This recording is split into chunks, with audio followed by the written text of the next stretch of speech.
Kia ora tātou. Today marks the final stop on Hell Pizza's 2022 Great New Zealand Book Trip. So far, we've been fortunate enough to have welcomed 6 celebrated authors and illustrators from across Aotearoa to these live readings, sharing their knowledge and stories with more than 20,000 tamariki.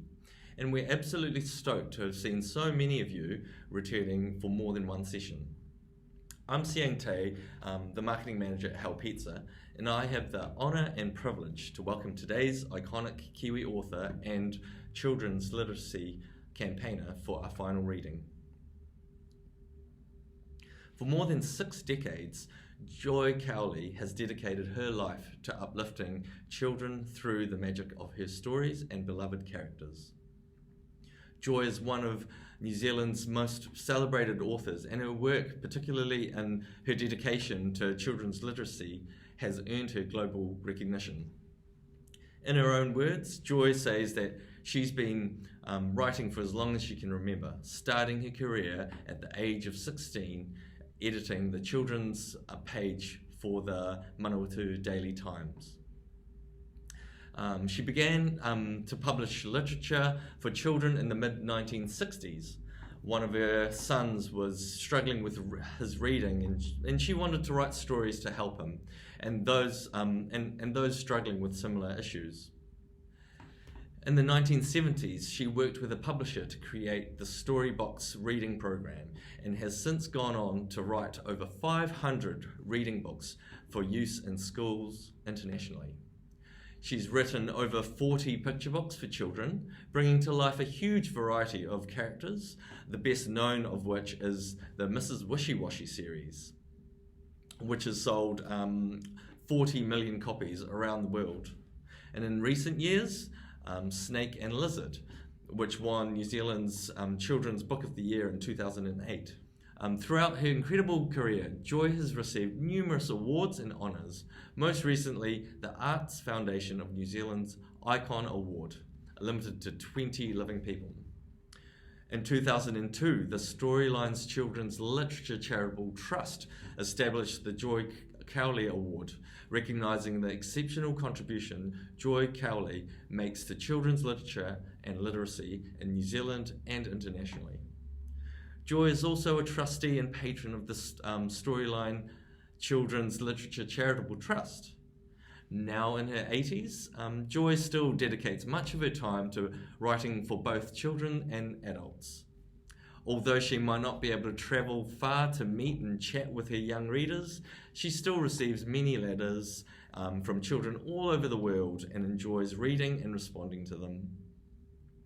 Outside of her writing, she likes to spend time with her 4 children, her many grandchildren, and even some new great-grandchildren. She also has a great passion for woodworking, painting, cooking, knitting, and anything that means that she's going to be able to be near the sea. So without further ado, please welcome Joy Cowley. Enjoy.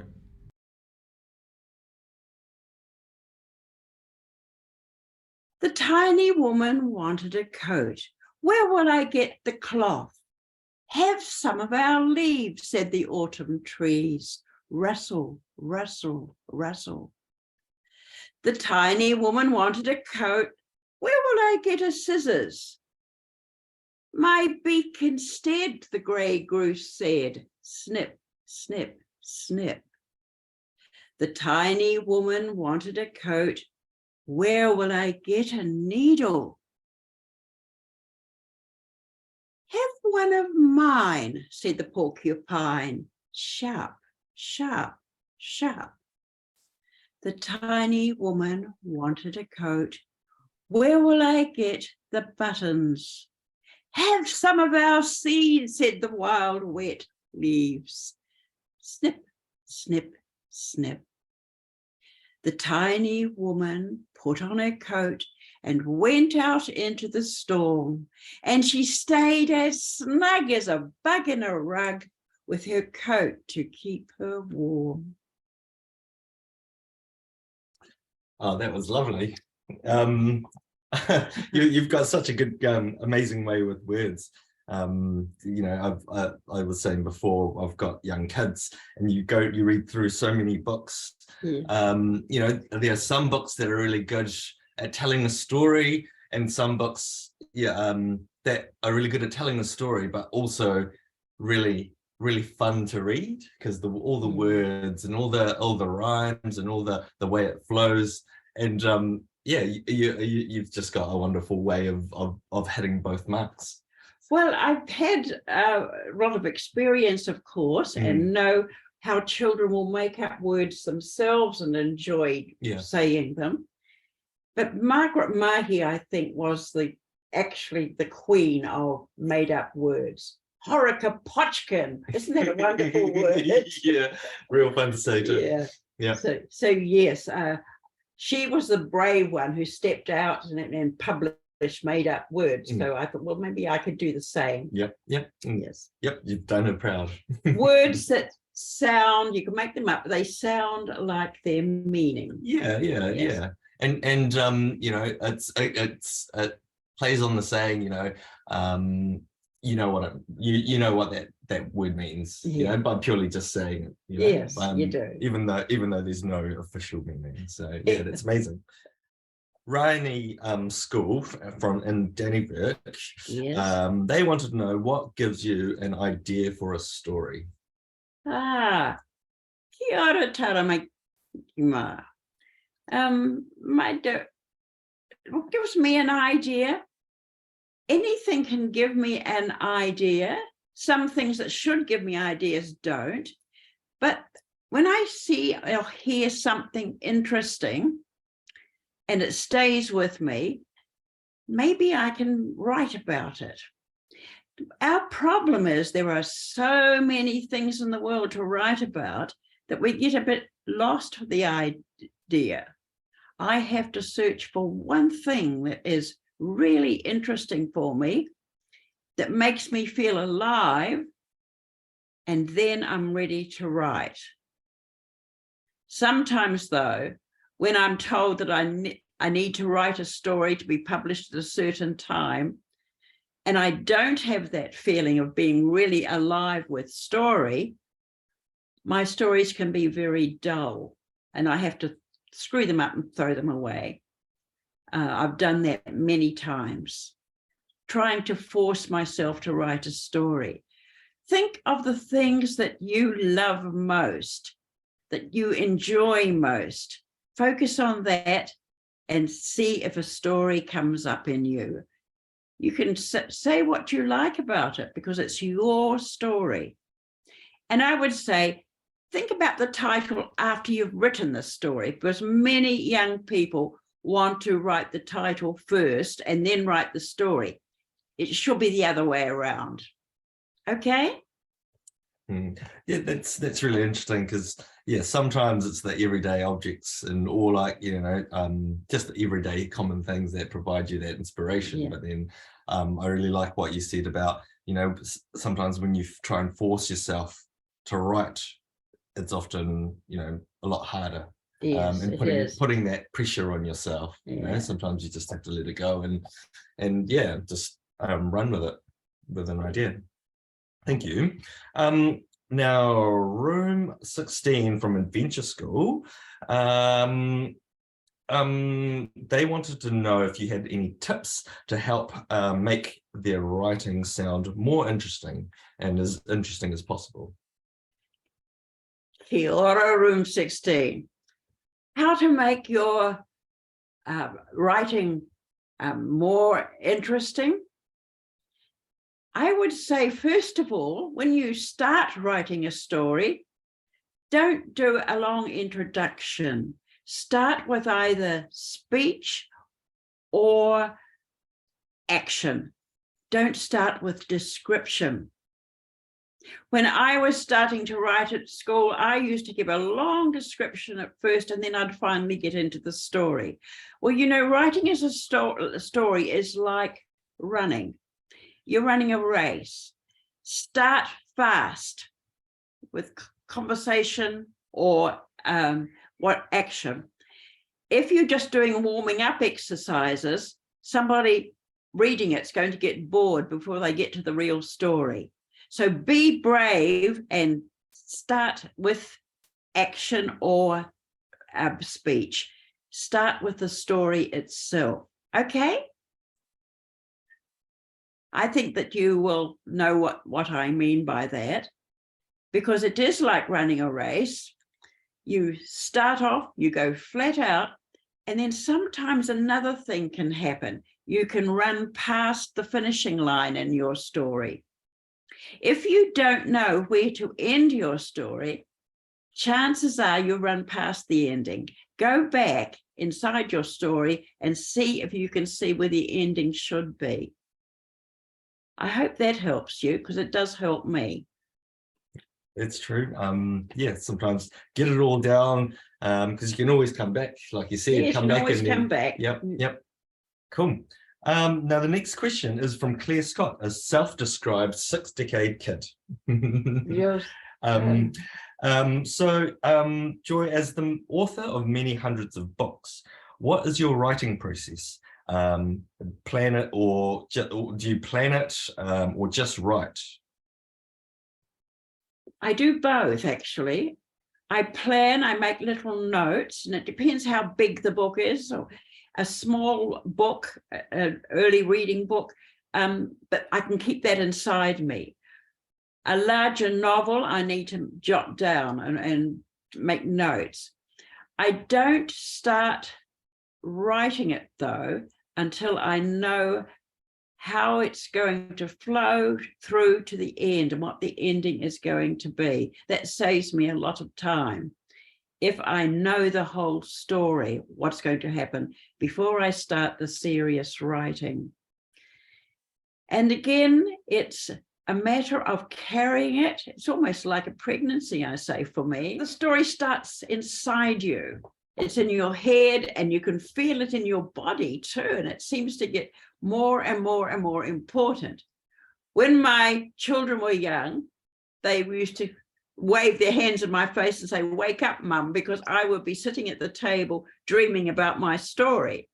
I wasn't asleep. I was just full of story and thinking story. When the story takes over in your life and you know it very well, then start writing. But wait until that happens. There's a time when you know it needs to be born. Don't force it. Sometimes we can start a story and not know how to finish it. Yeah. So those were just things that I applied to me when I was started off writing. My first writing, of course, was short stories to the listener. But to write, you need to know what you are writing about.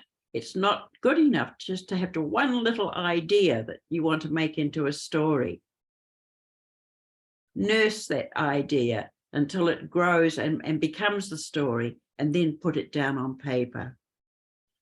You'll do the editing after, of course, but getting it down first is the whole story is a very good thing to do. Don't worry about the spelling, don't worry about the phrasing, just get the story down. That's wonderful. That's embodiment of sort of, being so passionate about it. You live and breathe it before you can, share it with everyone. It's a living thing. Yes. Yeah. That's a wonderful way to put it. Thank you. Now the next question was from Sawyer's Bay School, and it's a little bit different. Have you always been a writer, or have you had other jobs, or any other sort of, career paths?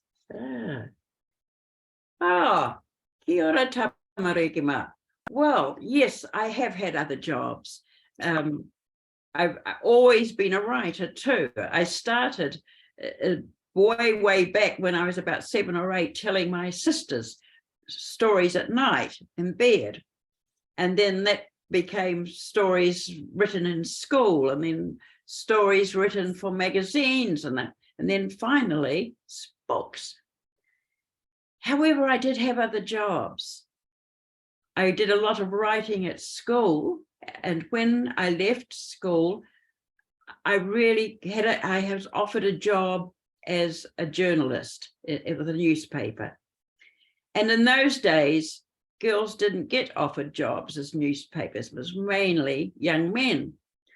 And I was so excited about it. I ran back to tell my parents, and they said, no, I couldn't do that.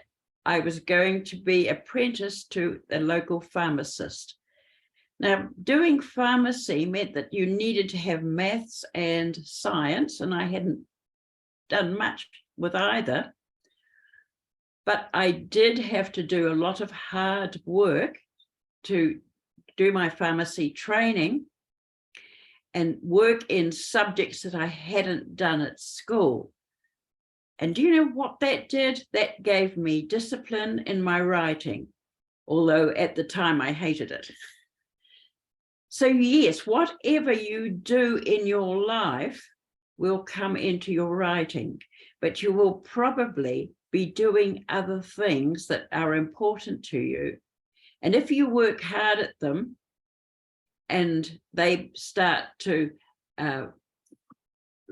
mature in you, they will give you good material for your writing. What pharmacy training did, chemistry and maths, what that did was to make me aware of ways to edit my stories. It gave me a sense of structure, a sense of using words almost like mathematics, using words to say things by the way I arrange them. That's part of editing, and that will come to you too if you do that. Whatever you're doing with your life, whatever jobs you do, all of that is substance for story and can come alive in a creative story. So don't think about somebody going to the moon and you're going to write a story about that. Think about what you are doing. And it's the detail of what you are doing and what you love and what you're interested in that will make a fine story. Cool. Yeah, it's there's so much everything you do and everything you experience in life, right, is helps you bank all the ideas and all your thoughts and all the new skills you learn. It's always adaptable to what you to what you want to use it for, right? And I guess it's important to know that to make use of that time and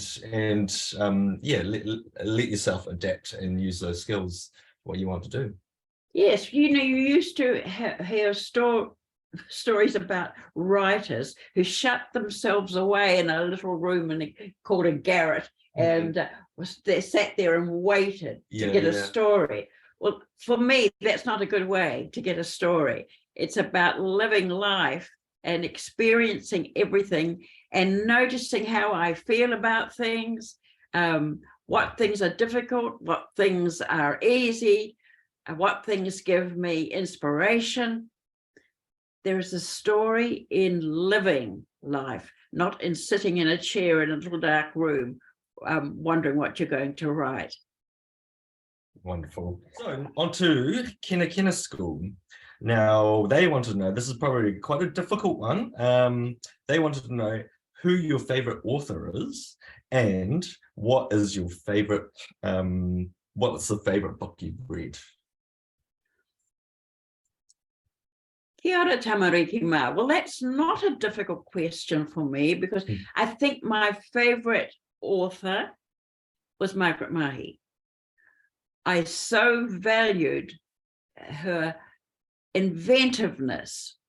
She was very, very creative in ways that I'm not. She overtakes me. And the story that I liked most, apart from her picture books, was memory. And it was a story about a 14-year-old boy who's run away from home, and he's living with an old lady who has dementia, and they become very good friends. It's probably the strongest and most, I'm having trouble describing how I felt reading that book, but it was such a beautiful book, and I hope it's still around because it describes very accurately two lonely people who become friends. Margaret had an amazing gift for spontaneous rhyme and story. And once TV was there doing a film about Margaret and I at her house, because this was many years ago, and we had both had our first books published overseas in the same year. At the end of 2 days of filming, someone said to us, "Can one of you think of something to finish this film?" Now, if you'd given me a pencil and paper and about an hour, I could have thought of something. But Margaret said it immediately, "When one embarks on a weekend convivial, it can be serious, it can be trivial." And I thought that was wonderful. She was like that. She was spontaneous with invention. So yes, she's my favorite author. Oh. I've got many others that come behind her. Yeah. Oh, it's wonderful to be able to be so to have that kind of inspiration and that I guess passion. That passion for someone that can provide those feelings for you, right? Oh yes. Yeah, it's awesome. Yeah. Now, room 11 from Sylvia Park School. They wanted to know if you had any routines that you have that keep and maintain a creative mindset, and what are your hobbies? Kia ora tamariki. Well, I have a routine that's just based on my time clock, really. I'm an early morning person. So when I'm writing something, I'm up about 3 o'clock and 3:30 in the morning. And I like to have a little bit of reflection time in that first, and then I get down to writing, because not only have I got maximum energy at that time, the phone doesn't ring and no one knocks on the door, and I've got my time until about 7 o'clock to write. Work out what your best time, your high energy time is for writing. Some people I know write well at the end of the day. And I have a friend, he works about 11 o'clock till about 1 or 2 in the morning. Whatever is your high energy time is the best time to write. My high energy time used to be in the evenings until kids came along. and forced me to be a high energy person in the early mornings. Cool. Now, this is from Shula Wed. Sorry if I haven't pronounced your name correctly, but she's from Queen Margaret College. She says, "I read A Song of the River to the class this week. They discussed the use of personification and are currently using personifications in their narratives. Are there any other language features in this book that you could highlight?" Oh, now that is very adult questions. The language in Song of the River, I tried to make that feel like the progress of the river. How would I do that? Because it begins as a little trickle. and then it gets bigger and bigger, bigger, until it meets the sea. So I tried to use language that indicated that. And sometimes I spend a lot of time with the language I'm using. So if somebody who didn't have English could read out what the words were and not understand them, their meaning, would still get a feeling of a river growing and flowing. You might want to make words feel like their sound, or sound like for the way they feel when you are writing too. Because here again, there's another expression that I could use about writing. It's painting with words. And you look at a painting, you might not recognize what the painting represents, but you get a feeling of what the painting is about just from the mix of colors and the way they flow on a canvas. That's also true of writing. So in your own writing, look at the way the words flow. Are the sentences long or short? How do the sentences and the words give you a feeling of meaning? It's quite an interesting thing to do with your writing, and it also makes it interesting for the reader. Yeah, that's you make it sound so easy to like get that flow, but yeah, it's like you were one of the questions before that one of your answers was, you know, how important it was to sort of let it grow inside you until it sort of slowly takes over, and that's when, you know, it'll be a much, I guess, easier to sort of put into words the feelings. Thanks, Ian. May I just add this? Mm-hmm.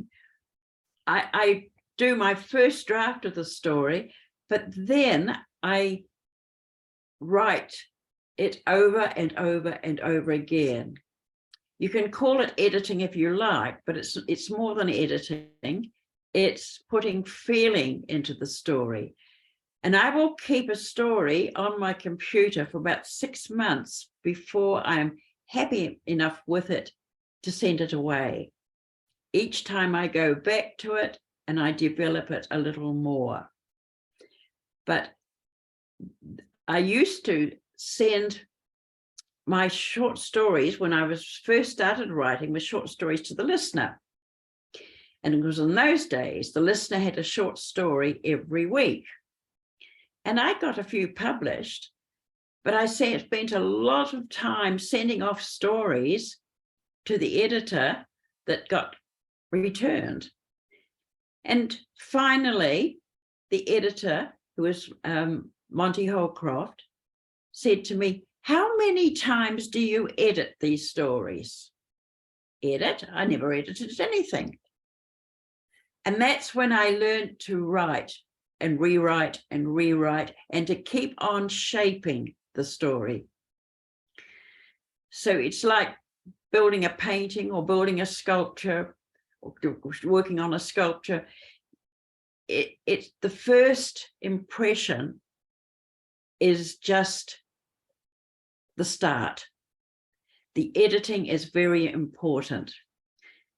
When I wasn't editing, I would just sending away raw material.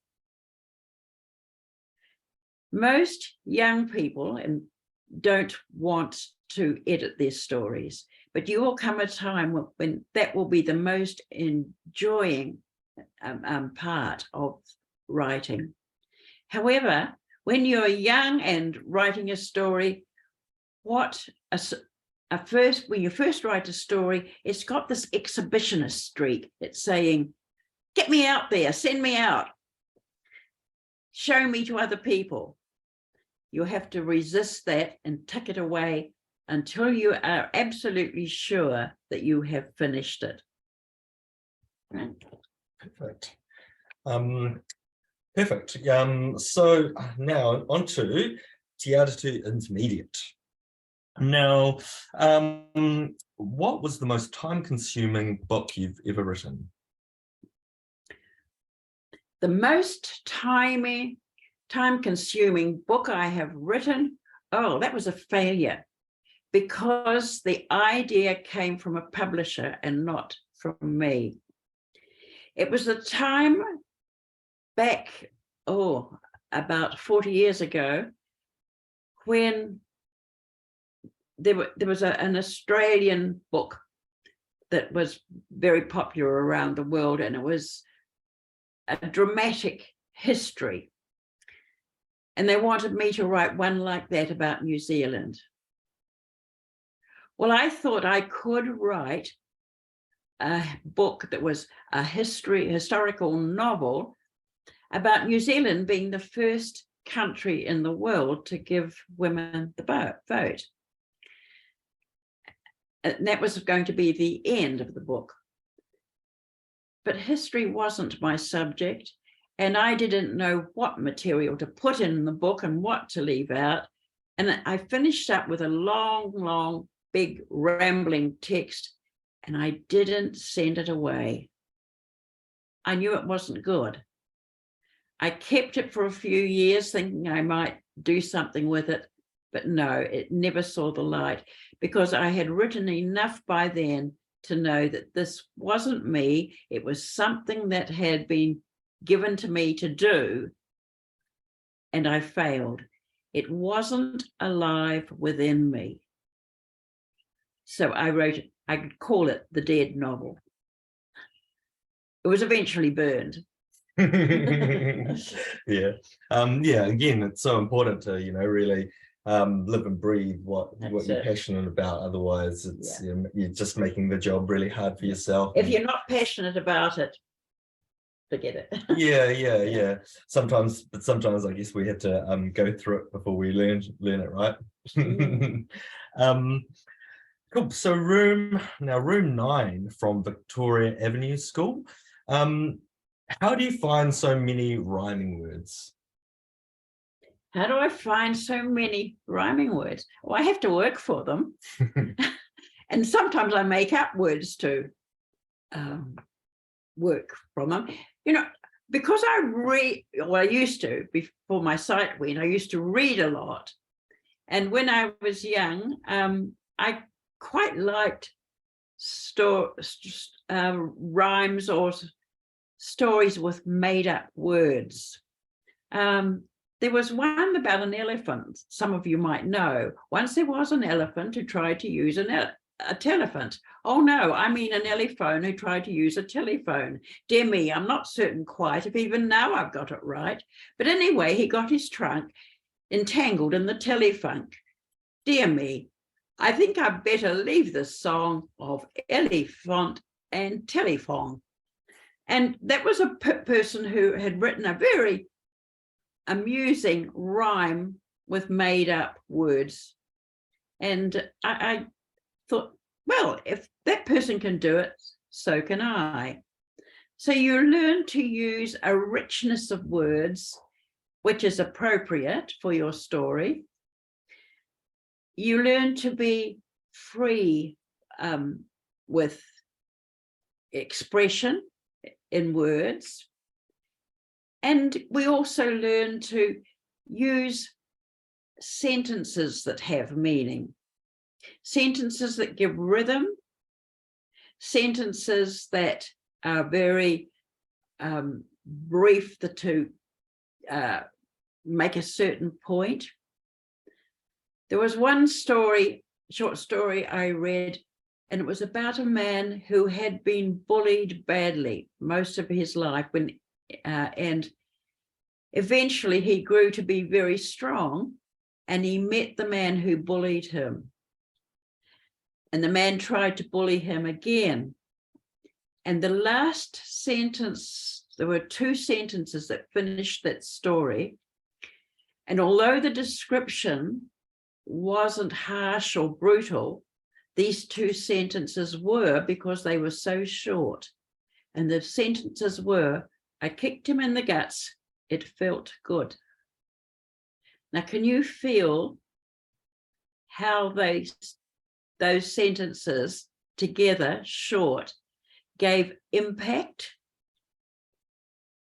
If he had said, I got him in the stomach and I was very pleased that I did so, would it have the same impact? No, it wouldn't. It was the way he used language in two short sentences that showed how he overcame that bully.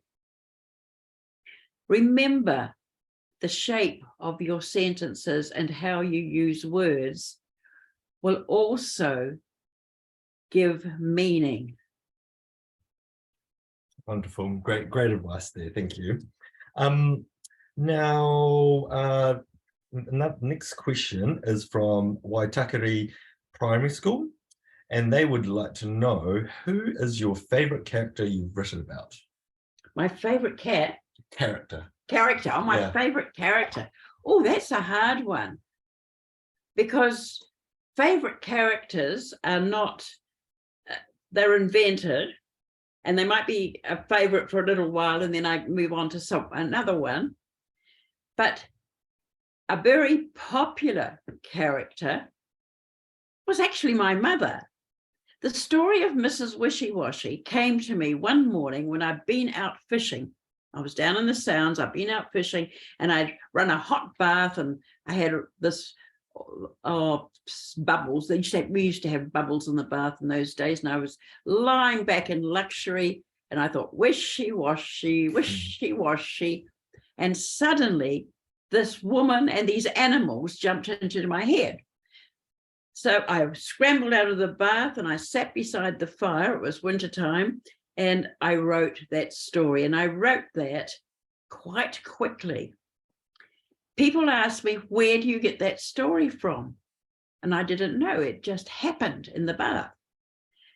But stories always come from somewhere.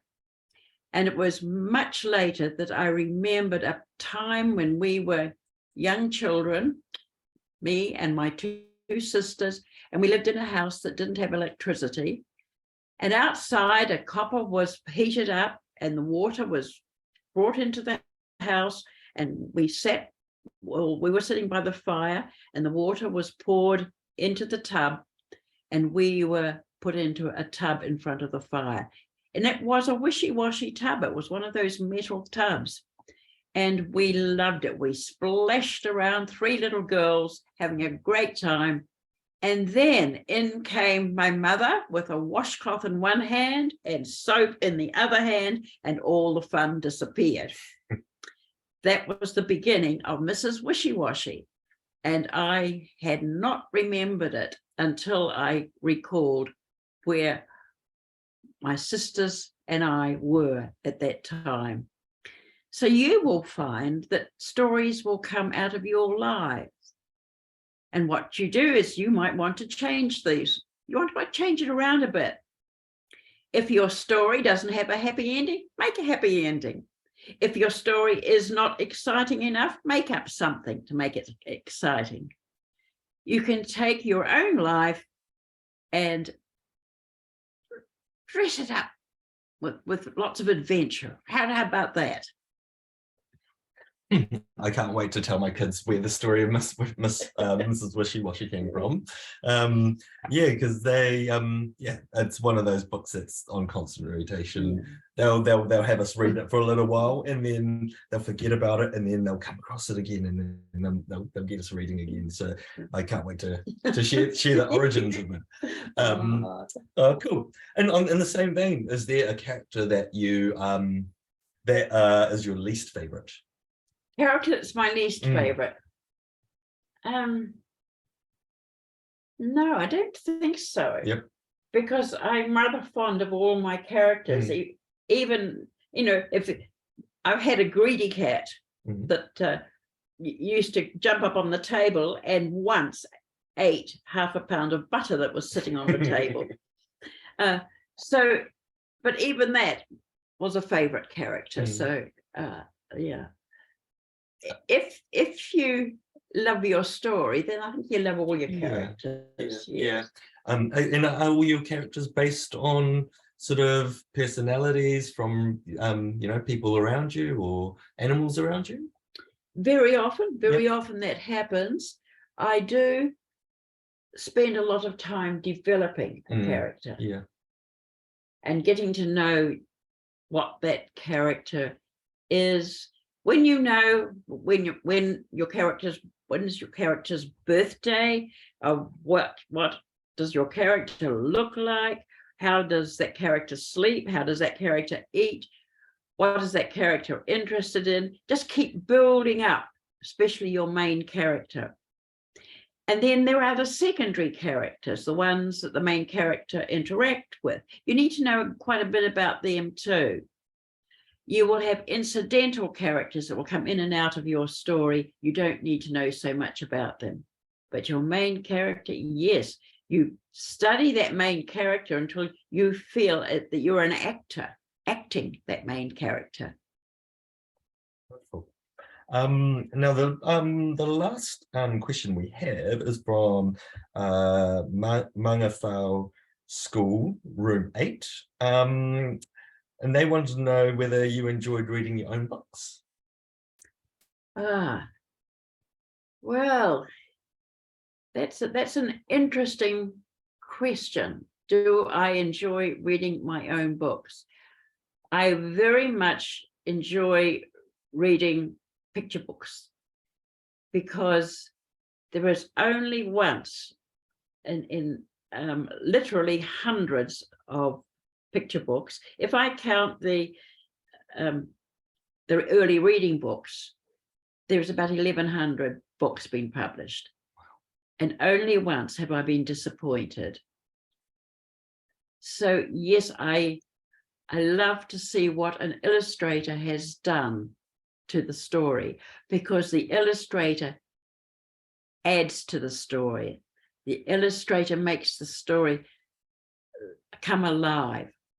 If I'm writing books for early reading, I'm writing for children who are just starting to grasp words, and I have to be very aware of the words I'm using, and the difficult words need to be repeated several times to help. So there's a lot of mechanics in creating text for an early reader. And the way the illustrator makes that come alive is very important for the reader, and it's also important for me. I love seeing how a picture book comes alive with illustration. Yeah, it's important to have that I guess that dynamic with your illustrator, right?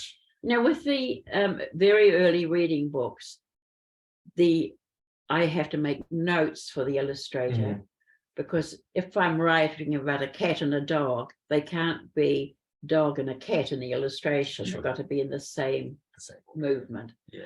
If I write about a car, the illustrator can't have the car going from right to left, or children will start turning pages backwards to see where it's going. Oh, interesting. Yeah. So you need to be aware of the early reader, of the very early reader, how a reader is approaching the book. And how they interpret everything that you put down onto paper.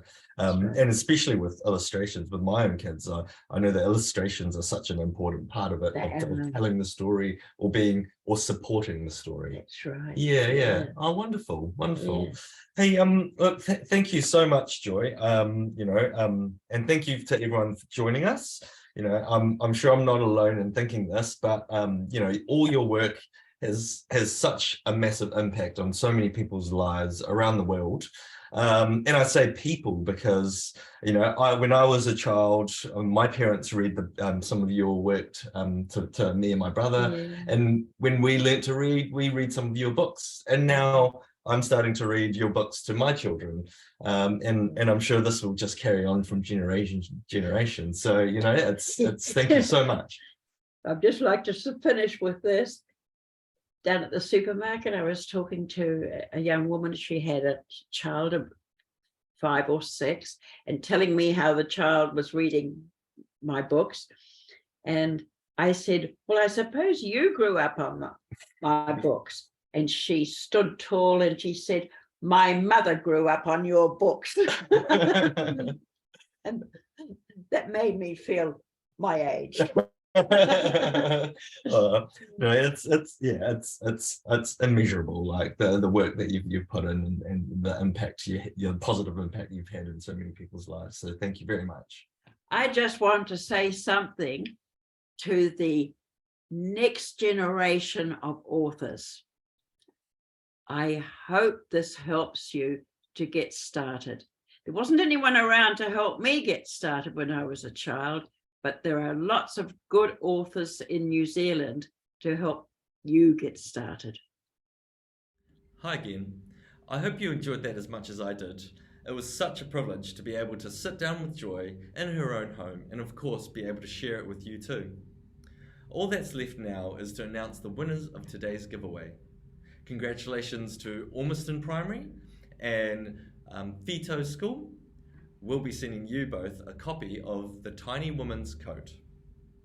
Now, before we say goodbye, I just wanted to take some time to say a very special thank you to all of the amazing authors and illustrators who have taken time out of their busy schedule to take us on the journey around our beautiful country, sharing glimpses into their lives, their inspirations, and most of all, their stories.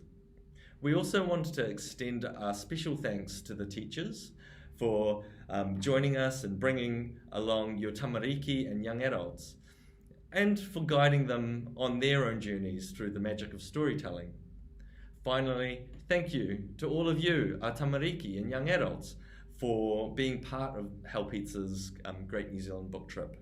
Thank you for all your questions, your curiosity, your love for reading, writing and illustrating. You guys are Aotearoa's future authors and illustrators, and all of us at Hell hope that you've been inspired by some of the stories and insights of our wonderful authors and illustrators that have taken us on this journey. So I hope you have a good rest of your year, have a good summer break, and hope to see you all in 2023. Thank you and ka kite.